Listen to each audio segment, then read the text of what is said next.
Welcome to the Rated Rabbi Sports Card Podcast, where sports cards and pop culture meet the 1984 All-Star Game. I am your host, Rabbi David Spinrad. Welcome to episode 29, almost Dave Stieb. Thanks again for tuning in. If you're watching on YouTube, please leave a like and a comment. And if you are feeling it, subscribe. If you are listening on Apple Podcasts or Spotify, rate and review. And again, if you're feeling it, subscribe. Most of all, best of all, tell somebody, tell a friend, invite them to check out the Rated Rabbi Sports Card Podcast. Today's episode, almost Dave Stieb. Our subject, of course, is that 1980s Toronto right-hander Dave Stieb. And Dave Stieb, in preparing for this episode, made me think a lot about that old spelling trick, I before E, except after C, except in a zeitgeist of feisty, counterfeit, heifer protein freight heists, reigning in weird, deified beige beings, and their veiny and eidetic, atheist foreign schlockmeister neighbors, either away with feigned absenteeism, seized by heightened heirloom forfeitures, albeit deigned under a kaleidoscope ceiling weighted by seismic geisha keister sleighs, or leisurely reimbursing sovereign receipt or surveillance of 8 veiled and neighing Rottweilers, herein referred to as their caffeinated sheiks, Weimaraner poltergeist wieners from the Pleiades. Dave Stieb, I before E, except after C. You know, as we're coming out of the commercials of the Mr. Goodwrench, remember that one? You get that great GM feeling with genuine GM parts. And of course, State Farm Insurance. And like a good neighbor, State Farm is there. Coming out of these commercials, Stieb on the hill in the bottom half of the second inning, and making me think about that space between the unforgettable and the forgotten. Not the giant yawning chasm that exists between, say, Cal Ripken Jr. and Royals shortstop Buddy Biancalana. I'm not talking about the distance between Cal and Buddy. I'm talking about there's a hair's breadth, so razor edge sometimes between unforgettable and completely forgotten. So what makes a player unforgettable? Sometimes it's that he happens to play on a legendary ball club. 84 Detroit Tigers, 1986 New York Mets, 1989 Oakland Athletics. Or maybe it's that across an extended period of years, he just picks up and puts up prodigious numbers, something like the 313 home runs that Mike Schmidt hit during the 1980s. 313 home runs, taking into account then in 1988 and 1989, he only had 17. Or maybe it's when a player wins big hardware, like Dale Murphy going back-to-back most valuable players in the National League, 1982 and 1983. Or maybe it's a player who puts up an unforgettable monster season in a single statistic, like 1982 when Rickey Henderson stole 130 bases, or George Brett hitting 390 in 1980, or Oral Hershiser when he threw 59 consecutive scoreless innings in 1988.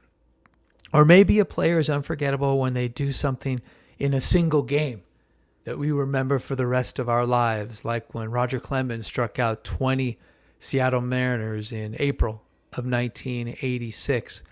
Or maybe what makes a player unforgettable is just a single moment. Maybe it's not being a part of a team or amassing massive legendary stats across a decade, or winning hardware, or single great seasons, or single great games. Maybe a player becomes unforgettable, like Kirk Gibson, his 1988 Game 1 World Series winning home run. Or maybe it's something that just transcends all of that, something like 1981 Fernando Valenzuela.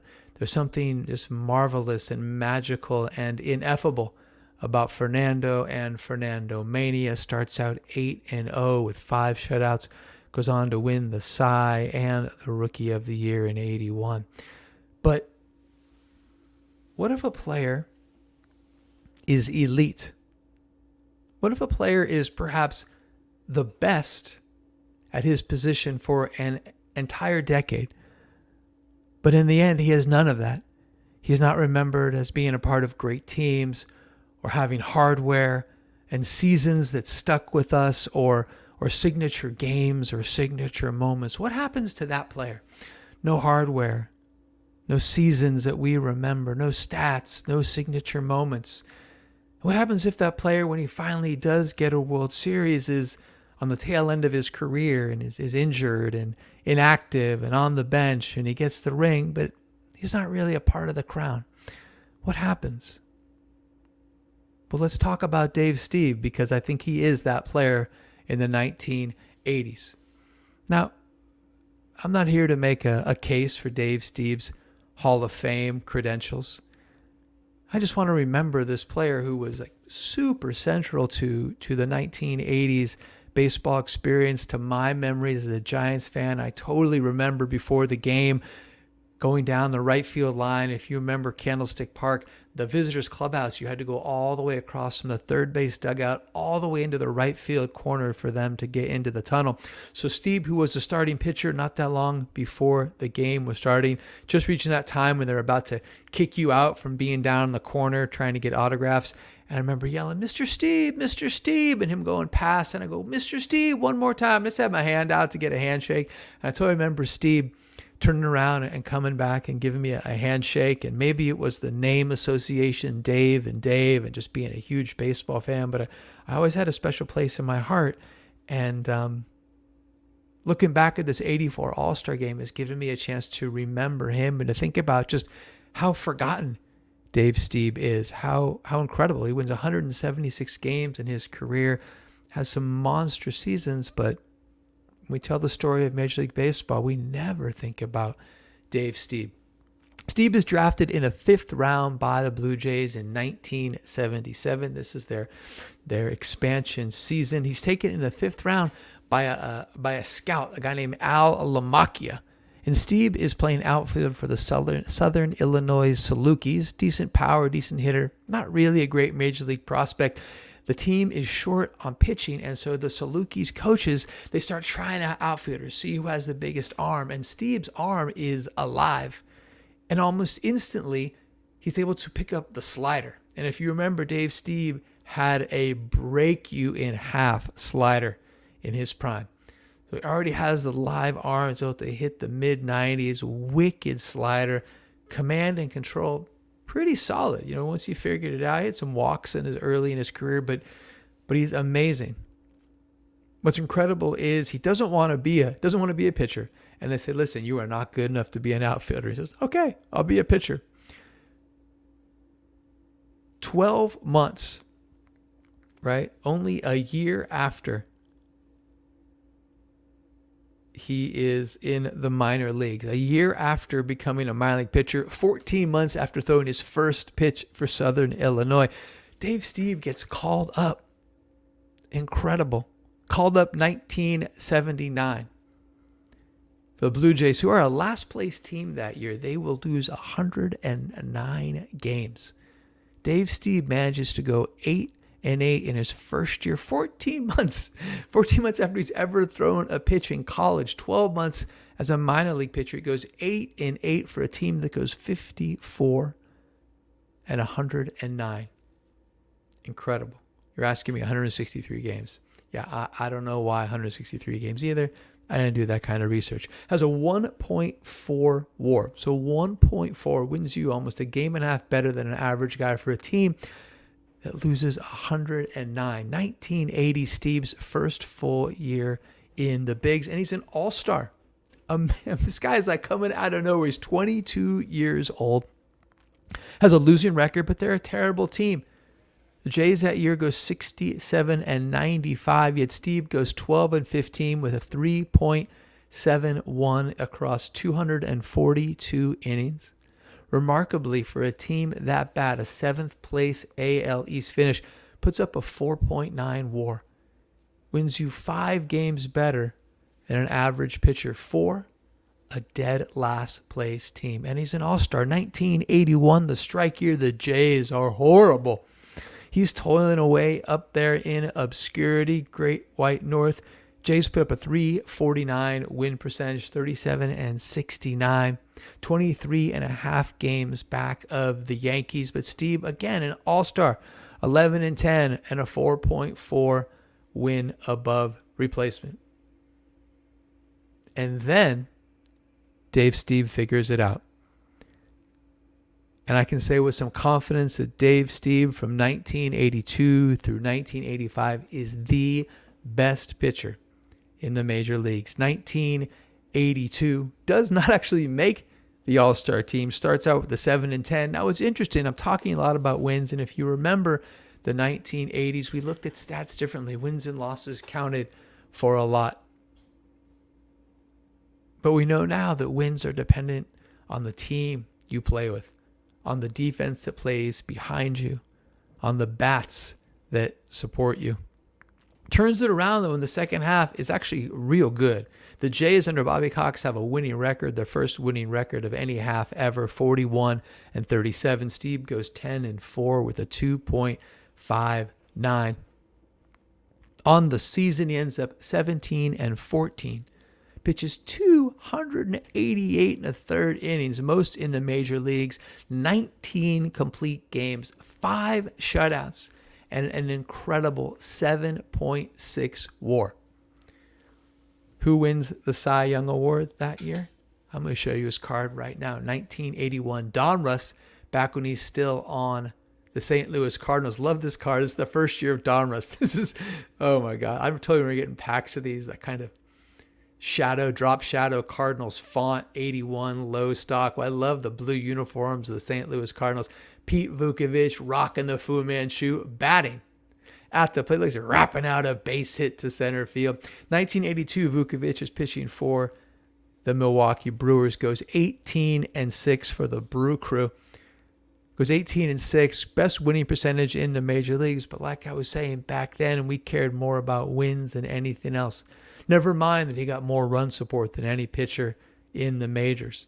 Never mind that his WAR was less than 3. Vukovich gets the Cy Young Award that year. Remember that 7-game World Series, St. Louis versus the Milwaukee Brewers. Oh my gosh.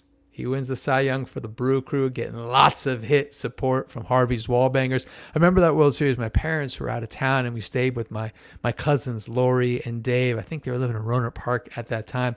I would have just turned 12, 1982. What I remember is, watching that World Series. I remember them taking me and the Shark to an arcade and just playing tons of video games because they were young. They were probably in their 20s, early 20s. And I remember that was the first time I ever saw a bong. Yeah, it would have been October 1982. It was blue. Dave and Lori, I love you guys so much. They're like the cool older cousins. All right. Stieb doesn't even sniff the Cy Young. Vukovich gets it. Stieb finishes 4th. That's actually the highest he'll ever finish in the Cy Young. Man. Stieb has a better ERA plus, throws 60 plus more innings than Vukovich does. Doesn't come close. I don't know. If he wins the Cy Young there in 82, would it have changed our view? Would it have made what he's about to do in 83, 84, 85, and beyond? Would it have made it more excellent because he would have had that cred of the hardware? I don't know. 83 comes back. He's yet again an All-Star's 3rd appearance. He starts the game in Cleveland. He wins the game in Cleveland. On the season, a 3.04 ERA, 1.13 whip, a 7 WAR. This guy is crushing it. He is going to give your team 7 more victories all by himself. 7 better than an average pitcher. Man, how many votes does he get in 1983 with a 7 WAR? He gets none. The line between unforgettable and forgotten is paper thin sometimes. 1984, the All-Star game we're talking about. Yes, he is our All-Star starter. There he is on the hill in the 2nd inning. Ends up going 16-8 with a 2.83, a 1.46 ERA plus, so he's 46% better than the average ERA. Throws 267 innings, and check this out, a 7.9 WAR. He's going to get you 8 wins better than the average pitcher. How many votes for the Cy Young? He gets 1 vote. 82, 83, 84, Dave Stieb. Dominance. And totally forgotten. The metrics today and the metrics back then are different. And I think we would remember Stieb differently if we looked at it now, if we looked at it then the way we look at it now. Here is Dave Stieb's 1984 Blue Jays card. I like a little 5 o'clock shadow, week-long stubble, staring in, post shot. Oh, man. I always had a great mustache, that Dave Stieb. 84 tops. Dave Stieb, part of the master set. All right, here we go. I sound like a broken record. 1985. He makes the All-Star team yet again, the 5th time in 6 seasons. He's incredible. Record dips, but as we know, record is not necessarily the best indicator of a pitcher. He does have a 2.4 ERA, a 1.71 ERA plus. Comes around again for a 6.8 WAR. So let's run that down. 82, his WAR is 7.6. 83, his WAR is 7. 83, his WAR is 7.9. And 84, his WAR is 7.9. And 85, it's 6.8. So we are talking 28 wins, 7 wins a season, better than the average pitcher. And we don't ever think about Dave Stieb. 86, 87, he has some elbow problems, some shoulder problems, kind of dips in his productivity, a lot of mileage on his arms. He's throwing 250, 260, 280 innings in a season. He's average. In fact, one season he has a slightly negative WAR. But then he comes back, 1988. He's again an all-star. He's healthy, finishes 16-8 with a 3.04 ERA and a 4.1 WAR. But here we are, a lot of mileage on his arms, about 9-10 seasons into the big leagues. Got no rings, played on bad teams, got no hardware, got no seasons, got no memorable performances. He got nothing. And then in 1988, I would say that is perhaps the piece de resistance to the point I am trying to prove. 1988, second to last start of the season. Dave Stieb takes a no-hitter at Cleveland. Bottom half of the 9th inning, there are 2 outs. Cleveland, Municipal Stadium, where only days earlier, the Cleveland Browns had hosted the Colts in a football game. The Eric Dickerson-led Colts. Who wore them better? Who wore the rec specs better, Eric Dickerson or Kareem Abdul-Jabbar? I got to go Kareem, but I love Dickerson and those rec specs, man. The giant shoulder pads, the rec specs. Anyway, the field is chewed up. 2 outs in the 9th inning. Dave Stieb needs 1 more out. Dave Stieb needs 1 more strike. Julio Franco, early. Julio Franco is at the plate. Hits a bouncer to Manny Lee at second base. It hits a divot that was caused by that Colts-Browns football game a few days earlier. The ball bounces up and over Manny Lee's head, and Stieb loses the no-hitter. No signature moment for Dave Stieb. Heartbreak. Gets the win, gets the 1-hitter, gets the shutout. 5 days later, last start of the season for Dave Stieb. Unbelievably, he brings another no-hitter into the bottom of the 9th inning. 2 outs, this time at home in the inaugural season of the Sky Dome. 2 outs, 2 strikes. Baltimore pinch hitter Jim Traber at the plate. And what does Traber do? It's just a fly ball single to right, bounces between the right fielder and the second baseman. Consecutive starts, Stieb brings a no-hitter into the bottom of the 9th. 2 outs, 2 strikes. Twice in a row, he loses the no-no. Again, almost Dave Stieb. The line between unforgettable and forgotten is razor thin. 1989, as if losing a no-hitter once and twice in 1988 wasn't heartbreaking enough. Stieb, this time, August 4th, 1989, Blue Jays against the Yankees. 2 outs. 9th inning. Stieb is now 1 out away, not only from a no-hitter, he's 1 out away from a perfect game. Up steps Roberto Kelly. Needs 1 more out for a perfecto. Kelly smashes a double to left field, breaks up the perfect game, breaks up the no-hitter. Steve Sax follows with a single, loses the shutout. Man, in a span of, I don't know, what is that, 10 months? 11 months. Steve loses 2 no-hitters and a perfect game, all with 2 outs in the 9th. 26 outs, 1 to go. Again, he doesn't have the signature moments, doesn't have the hardware, doesn't have the titles. He's remembered more for what he lost than what he gained, which is to say, finally, in 1990, Dave Stieb did get his no-hitter, a 3-0 win over the Cleveland Indians. But the difference between 1 no-hitter and 3 no-hitters plus a perfect game, those are miles apart.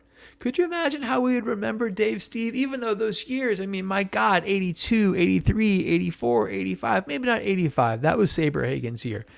But Dave Stieb could have multiple Cy Young Awards, multiple no-hitters, along with his 7 All-Star games.